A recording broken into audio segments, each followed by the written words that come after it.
वचन होते हैं ये बहुत ही कीमती और बड़े ही अनमोल होते हैं।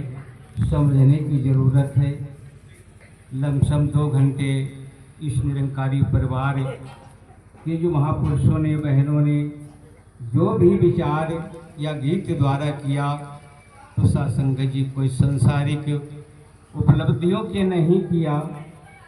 इन्होंने इस शरीर के लिए नहीं, इस आत्मा के लिए हर एक महापुरुषों के शब्द विचार आए।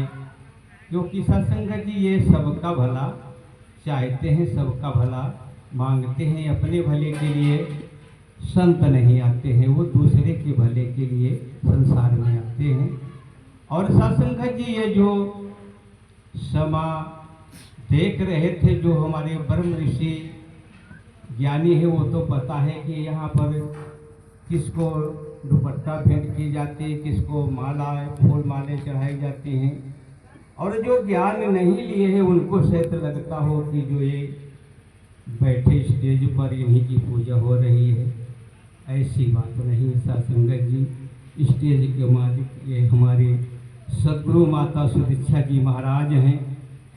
हर संस्था में दास देखता है, जाने का मौका मिलता है तो वहाँ फोटो रख दिया जाता है, जो उसमें का सदगुरु होता है, उसी पे फूल मालाएँ अर्पण होती हैं। परंतु ये निरंकारी मिशन, ये सदगुरु ने हमें ऐसा आदेश दिया है कि हमें अंधविश्वास छोड़ करके किसी ब्रह्म ऋषि महात्मा को स्टेज पर बैठा दिया जाए। तो सत्संग जी इसको किस लिए बैठाया जाता है कि है तो इंसान, परंतु कहते हैं कि आदम को खुदा मत कहो कि आदम खुदा नहीं है। तो जवाब आता है कि आदम को खुदा मत कहो, आदम खुदा नहीं है, लेकिन आदम खुदा के नूर से जुदा नहीं है। तो जितने ये सब बैठे हैं, ये सब ये जो है निराकार सद्गुरु के सभी में अंश हैं।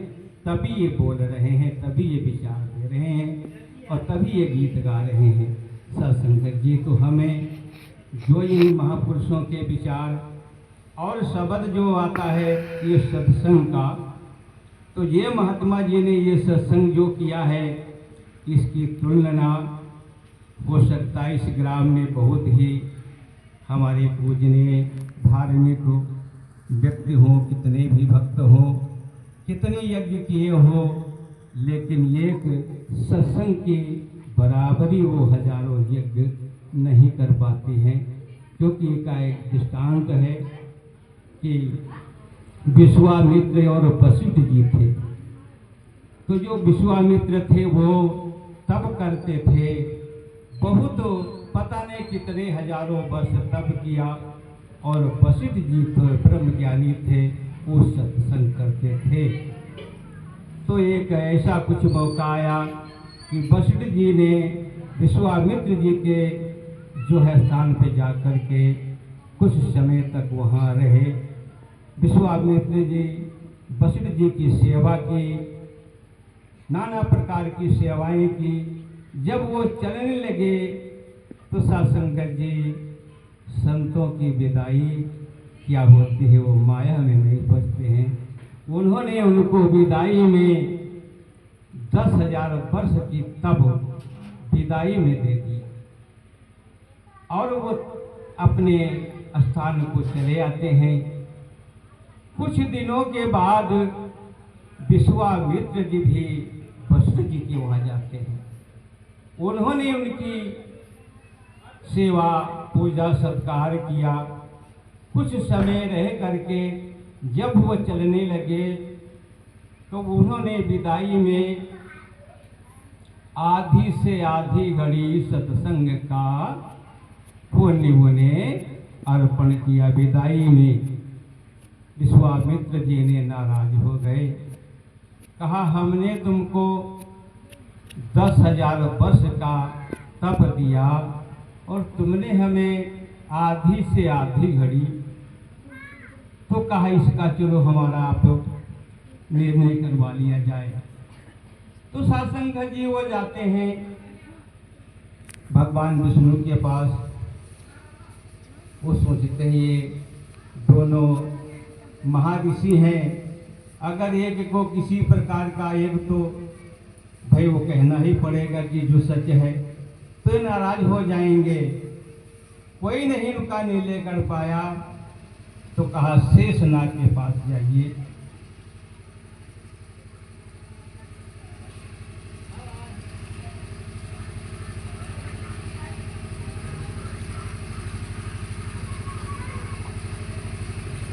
तो वो शेषनाग के पास जाते हैं और अपनी अपनी बातें रखा।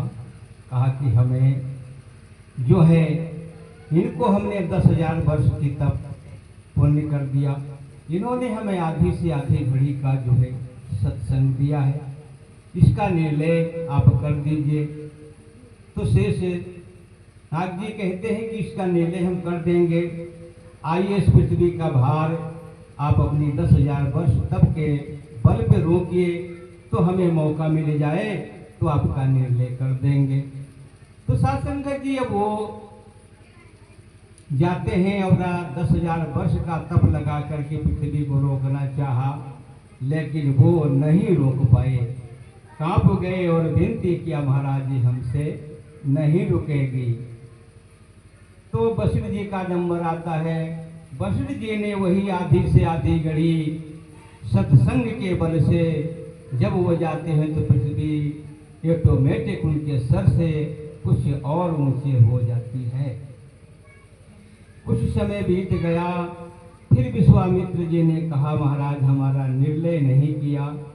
कहा निर्णय तो आपका सामने आ गया है, आपने खुद देखा कि आपने 10,000 वर्ष की वो तब से आपने पृथ्वी को नहीं रोक पाया, और वो आधी से आधी घड़ी जो है सत्संग के बल से पृथ्वी और ऊपर उठ गई। तो सत्संग ये वही सत्संग है, ये दूसरा नहीं है, ये वही सत्संग है जो वशिष्ठ जी ने उनको अर्पित किया था। इसकी महत्ता ब्रह्म ऋषि जानते हैं। सद्गुरु ने हमें जो ऐसा वरदान दे करके हमें पूर्ण कर दिया है, अब हम अधूरे नहीं हैं। सत्संग जी ये जो हमें सिखलाई मिली है, और हमारा सद्गुरु सिखलाता है कि हमें प्यार, नम्रता, सहनशीलता जो सिखाया जाता है, तो सत्संग जी ये जब हम ज्ञान लेते हैं उसके बाद में समझ में आता है। दास भी मंदिरों में जाता था, गाता था कि तुम्ही वो माता पिता, तुम्ही वो बंधु का सखा तुम्ही हो।